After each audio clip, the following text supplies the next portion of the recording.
할렐루야. 주님의 이름으로 환영합니다. 오늘도 은총의 숲 성경 통독으로 나오신 여러분들을 축복합니다. 이제 오늘과 내일 우리는 요한복음 말씀을 읽게 되겠습니다.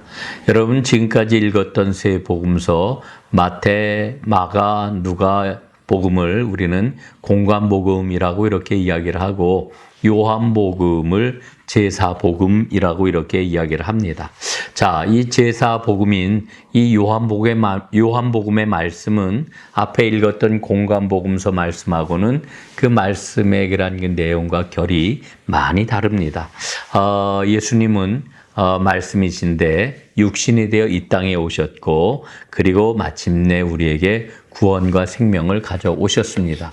그 구원과 생명의 복음을 이 요한복음 말씀을 통해서 분명하게 만나는 여러분 모두가 되었으면 참 좋겠습니다. 요한복음 1장부터 12장까지 오늘 우리가 읽게 되겠는데요. 이 말씀을 전체적으로 개관해 보도록 하겠습니다. 자, 요한복음은 예수님이 하나님의 아들 그리스도이심을 믿게 하기 위해서 그름으로 말미암아 생명을 얻게 하려고 기록된 복음이다. 이렇게 우리는 알고 있지요. 요한복음 1장부터 12장까지 말씀을 보면은 7가지 표적과 7가지 에고 에이미라고 하는 나는 뭐뭐다라고 하는 이와 같은 선언이 핵심 구조를 이루고 있다 이렇게 생각을 하시면 되겠습니다. 1장 말씀은 성자이신 예수님의 현현을 기록하고 있고요. 그 다음에 2장부터 4장까지 말씀은 성자이신 예수님을 증거하고 있고요. 그 다음에 5장, 6장은 성자이신 예수님이 어떻게 배척이 되고 있는지 7장과 10장 그리고 11장과 12장 이렇게 세 번의 세 단락에 걸쳐 가지고 성자이신 예수님이 어떻게 배척을 받고 있는지 이런 구조를 갖고 있다라고 하는 거 우리가 좀 생각을 하면은 되겠습니다. 공생의 기간을 우리가 좀 생각을 해보면은요, 이 요한복음에서는 예수님이 4번에 걸쳐 유월절을 지내신 것으로 이렇게 말씀을 해주고 있습니다. 이 부분은 우리가 성경 본문을 읽어가면서 하나하나 좀 확인을 좀 해보도록 하겠습니다. 요한복음을 읽으면서 우리는 이런 질문 앞에 서게 됩니다. 예수님이 말씀이시고 하나님이시라고 하는 것을 나는 믿고 있는가? 그리고 그 믿음이 나의 영원한 생명의 근거가 되고 있는가라고 하는 이런 질문 앞에 우리는 서게 되는 겁니다. 이 질문을 잊지 마시고 요한복음 말씀을 통해 가지고 꼭 거기에 대한 답을 찾는 여러분들이 될 수 있기를 간절히 바라겠습니다. 자, 이제 요한복음 1장 말씀 한번 보도록 하지요. 성자이신 예수님의 현현입니다. 1장 1절로 18절까지 말씀을 보면은 성육신하신 그리스도에 관한 말씀이 이제 우리에게 주어지고 있지요. 1장 1절 말씀에 보면 이렇게 기록이 되어 있어요. 태초에 말씀이 계시니라 이 말씀이 하나님과 함께 계셨으니 이 말씀이 곧 하나님이시니라. 이런 말씀으로 요한복음이 시작이 됩니다.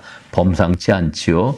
영원한 신성을 가지신 하나님의 아들로 이 요한복음은 예수님을 분명히 우리에게 그 모습을 드러내고 있고요. 그리고 그 예수님은 바로 만물의 창조주이신 말씀이셨다. 이렇게도 우리에게 일러주고 있습니다. 그러므로 그 예수님을 이제 영접을 할 것인가 아니면 배척을 할 것인가 여기에 대한 것을 분명하게 요구하고 있습니다. 1장 14절 말씀은 아주 굉장히 소중한 그런 말씀 아니겠습니까? 말씀이 육신이 되어 우리 가운데 거하심에 우리가 그의 영광을 보니 은혜와 진리가 충만하더라. 이게 바로 1장 14절 성육신에 관한 그런 그 말씀인데 우리는 성육신하신 이 예수님이 바로 은혜와 진리가 충만하신 독생자이시다라고 이렇게 믿는 것 아니겠습니까?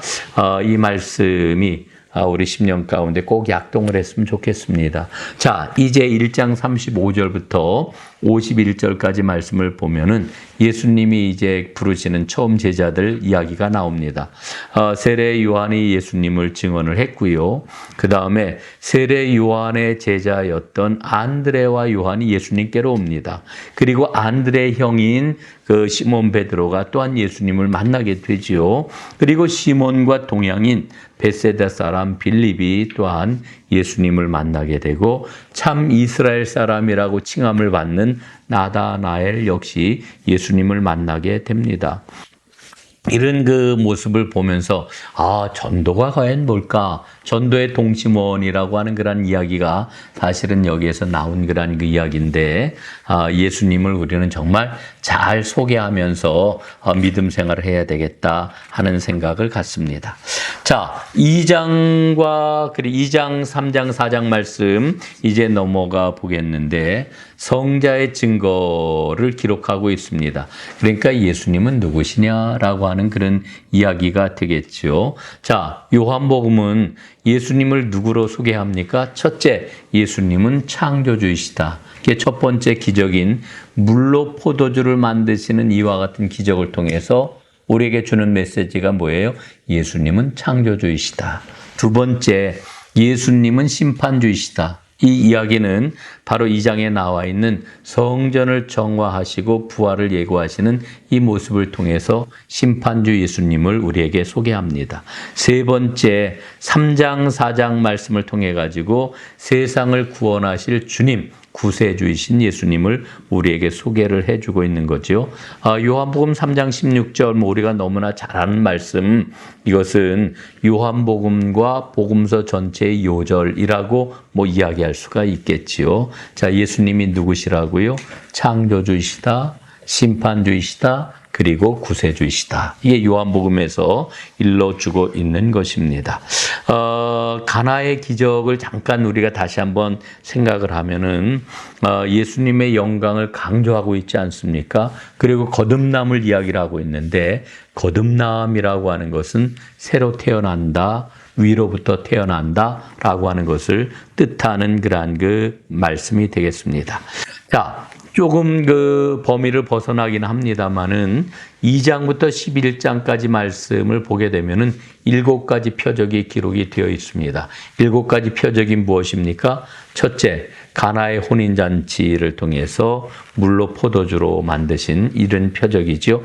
두 번째, 갈릴리에서 왕의 신하의 아들을 이제 치유하시는 이와 같은 말씀을 우리가 만나게 되고요. 세 번째는 베데스다 연못에서 38년 된 병자를 치유하시는 이와 같은 말씀, 그 다음에 갈릴리에서 오병이어의 기적을 행하신 말씀, 그 다음에 6장에 가면은 풍랑이는 바다 위를 걸으시는 예수님의 표적을 우리가 보게 되고요. 실로암에서 맹인의 눈을 치유해 주시죠. 그리고 11장에 가게 되면은 죽은 나사로를 살리시는 이와 같은 모습을 보게 됩니다. 그래서 이 7가지 기적들은 바로 예수님이 누구시냐?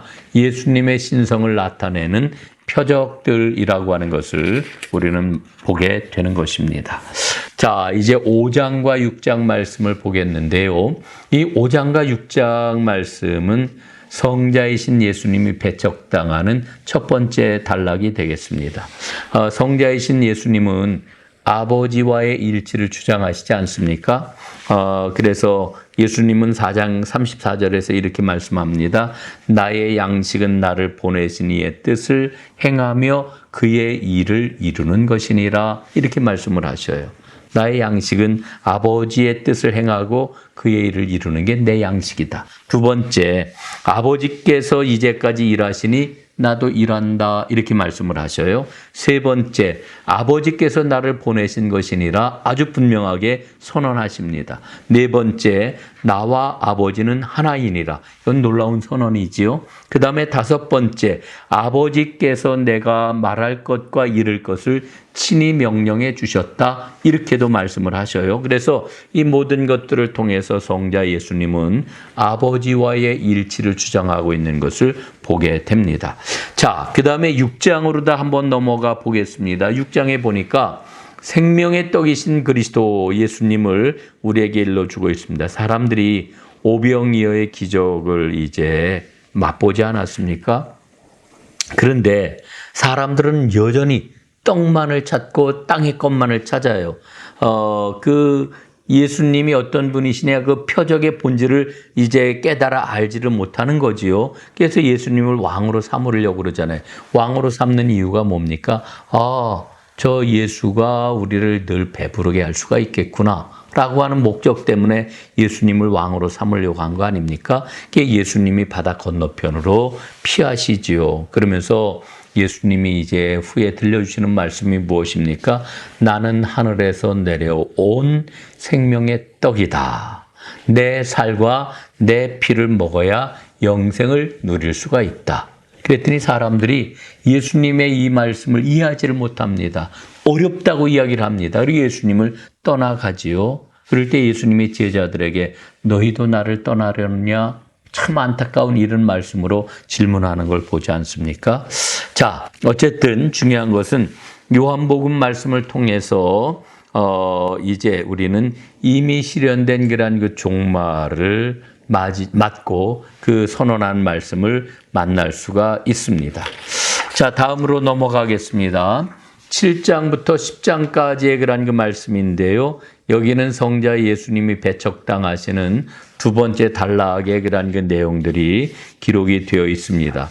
먼저 7장부터 9장까지 말씀에 보면은 초막절에 예수님이 배척을 당하십니다. 초막절 끝날 예수님이 직접 생명수를 주겠다 선포하시지요. 음행 중에 잡힌 여인까지 예수님께서 용서해 주시는 이런 장면을 우리는 만나게 됩니다. 그리고 유대인들을 마귀의 자식이다 이렇게 정죄하시는 것도 우리는 보게 되지요. 그리고 예수님이 유대인들 앞에서 말씀을 하셔요. 나는 아브라함 전부터 있었다. 그러니 이 예수님이 누구이신지를 알아보지 못하는 사람들은 얼마나 기겁을 하겠습니까? 아브라함은 정말 거의 신성불가침의 그 존재인데 나는 아브라함보다 더 나이가 많다는 거예요. 그 이전부터 존재했다는 거예요. 그러니 이 사람들이 이해할 수가 있겠습니까? 또 예수님께서는 안식일에 실로암 못에서 맹인을 치유해 주셨지요. 안식일도 범하는 이런 그 예수님의 모습을 보면서 사람들은 예수님을 배척하는 겁니다. 자, 10장에 보면은 이제 수전절에 배척하는 그런 장면이 기록되어 있는데 하나님과 하나됨을 주장하시자 사람들은 예수님을 향하여 신성모독이다 그래가지고 돌을 들어 죽이려고 하는 이런 장면까지 봅니다. 자, 그래서 우리는 깨달아요. 예수님을 하나님의 아들로 우리가 믿지 않으면은 사실은 예수님의 모든 것들을 우리는 받아들일 수가 없다라고 하는 것도 우리가 깨닫는 겁니다. 자, 그 다음에 7가지 에고 에이미에 대해서 좀 살펴보겠습니다. 나는 무엇이다. 예수님이 뭐라 그러셔요? 나는 생명의 떡이다. 6장 35절이죠. 두 번째, 예수님께서는 나는 세상의 빛이다. 8장 12절에서 말씀하시죠. 세 번째, 나는 양의 문이다. 10장 7절에서 말씀하시죠. 그 다음에 네 번째, 나는 선한 목자다. 10장 11절의 말씀이지요. 그 다음에 다섯 번째, 나는 부활이요 생명이다. 11장 25절에서 말씀을 하십니다. 그 다음에 여섯 번째, 나는 길이요 진리요 생명이다. 14장 6절에서 말씀하고 있지요. 그 다음에 15장 1절에 가면은 나는 참 포도나무다. 이렇게 말씀을 하십니다. 자, 이 에고 에이미, 나는 뭐뭐다라고 예수님이 선언하시는 이 말씀은 완전한 성자이신 예수님께서 자기가 누구이신지를 선언하는 그런 내용이 되겠습니다. 자, 이제 오늘 마지막 부분이 되겠는데요. 요한복음 11장, 12장 말씀입니다. 역시 마찬가지로 성자이신 예수님이 배척당하시는 세 번째 단락이 되겠습니다. 11장에 보면은 예수님께서 너무너무 사랑하셨던 한 가족이 나옵니다. 세 남매가 나오는데 베다니에 이들이 살고 있었지요. 예수님이 사랑했던 베다니의 세 가족이 누구냐? 나사로와 그 다음에 마르다와 마리아 이 세 남매이지요. 이들은 늘 예수님이 그곳을 찾으실 때마다 편안한 안식처를 제공했던 그런 그 형제 자매들이었습니다. 그런데 예수님께서 11장에 보면은 그 죽은 나사로를 살리셨지요. 그리고 이 마르다와 마리아에 관한 그런 그 말씀도 이 11장에 기록이 잘 되어 있는 것을 우리는 보게 됩니다. 자, 그런데 예수님을 결정적으로 배척하는 이런 장면이 기록이 되어 있습니다. 그게 무엇입니까? 바로 죽은 나사로를 예수님이 살려주시게 되자 죽은 나사로까지 살리시니 그 일이 유대 지도자들에게는 큰 위협이 되었기 때문에 이제 예수님을 죽이기로 확정하고 결정하는 이런 그 모습을 우리는 보게 됩니다. 그런데 예수님은 이제 십자가를 지실 때가 다 되었구나라고 하는 것을 분명히 아시고 그 모든 그러한 그 일들을 당연한 걸로 여기시면서 하나님의 역사를 이루어 가십니다. 자, 오늘 우리는 이 말씀을 통해 가지고 주님의 질문 앞에 서게 됩니다. 주님께서는 한 알의 밀이 떨어져 죽으면 많은 열매를 맺는다. 죽지 않으면 한 알 그대로 있다. 이렇게 말씀하셨는데 예수님이 이제 한 알의 밀알이 되어서 십자가 위에서 죽으시게 되는데 나는 정말 주님 앞에 한 알의 밀알처럼 많은 열매를 맺는 이와 같은 삶을 살고 있는가 하는 질문을 던지게 되는 겁니다. 자, 예수님의 그러한 그 공생의 기간을 요한복음은 이렇게 이야기를 합니다. 4번의 유월절을 보내셨다. 그래서 여러분 지금 화면에 보게 될 것 같으면은 예수님께서 세례를 받으시고 유월절을 1번, 2번, 3번, 4번 이렇게 지내셨다라고 하는 이 연대표를 지금 쭉 보고 계십니다. 첫 번째 유월절은 언제 맞으셨을까요? 요한복음에 따르면은 가나의 혼인잔치를 치르실 때 바로 그때가 유월절 첫 번째였고요. 두 번째 유월절은 5장에 기록이 되어 있는데 유대인의 명절, 그 후에 유대인의 명절이 되어 예루살렘에 올라가시니 이렇게 기록이 되어 있는데 이 명절이 바로 유월절이라고 하는 거죠. 세 번째 유월절은 오병이어의 기적이 있을 때의 그 명절입니다. 마침 유대인의 명절인 유월절이 가까운지라 이렇게 요한복음 6장 4절은 일러주고 있고 그 와중에 이제 오병이어의 기적이 일어나게 되지요. 네 번째 유월절은 나사로의 집에서 잔치할 때입니다. 12장 1절에 보면은 유월절 엿새 전에 예수께서 베다니에 이르더니 이런 말씀이 나오고 있습니다. 그래서 우리는 예수님의 그러한 그 공생의 기간 동안에 요한복음이 일러주는 대로 4번의 유월절을 지내셨구나라고 하는 것을 우리는 보게 됩니다. 자, 성경의 핵심어는 뭐냐 하면은 바로 영생을 주시는 하나님의 말씀이 성경의 핵심이다라고 하는 것을 요한복음을 통해서 깨닫습니다. 자, 이제 오늘 요한복음 1장부터 12장까지 말씀을 요약을 하겠습니다. 첫째, 예수님은 태초부터 계신 생명의 말씀이시며 하나님이시다라고 하는 겁니다. 두 번째, 예수님은 그분을 믿는 자마다 멸망하지 않고 영생하도록 이끄시는 분이시다라고 하는 거지요. 세 번째, 예수님은 영생을 주시는 하나님의 말씀, 성경의 핵심어이다. 이렇게 정리를 할 수 있겠습니다. 자, 오늘도 요한복음 말씀을 힘차게 달리시는 여러분, 말씀의 권능과 능력, 그 지혜가 여러분의 삶 가운데 가득하게 될 줄로 믿습니다. 주님의 이름으로 축복합니다. 수고 많으셨습니다.